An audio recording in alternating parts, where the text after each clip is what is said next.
My name is Melissa Carroll. I am a grants compliance analyst at the Ford Foundation.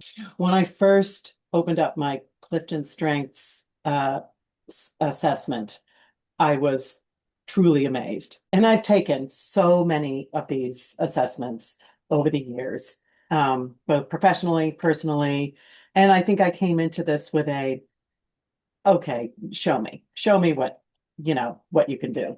This was so in depth. This unlocked so many hidden strengths and capabilities that I didn't know I really possessed and that I could now tap into.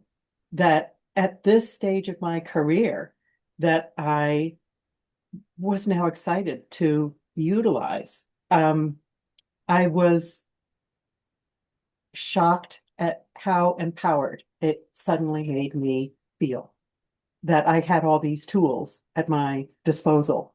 These tools that I felt were, you know, that were hidden, but really just at the surface. And this survey, which, the questions I was shocked at, like how could this uncover? These questions were sort of subtle and, how could this tap into really what I was, all about? And then when the assessment came back, it truly tapped into who I was. I was absolutely blown away by how on target it was. I think what shifted for me was that I suddenly felt empowered for the first time in a long time. What shifted was that I came into, before I had taken the assessment, I was lacking in, I was feeling lacking in confidence, feeling sort of lost in the weeds, unclear of how to, grab hold of the reins. And this suddenly sharpened my focus, almost immediately.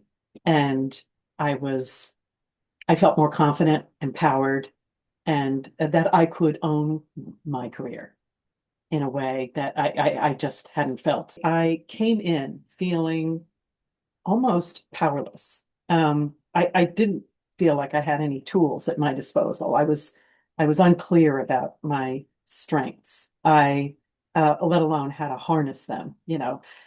This system, brought it to the surface and snapped it into focus in a clear and usable way. Coaching with Karali, where, the CliftonStrengths was the map, Karali was the guide. Karali was my guide and mentor. The map was a fine tool, but the guide was what got me there.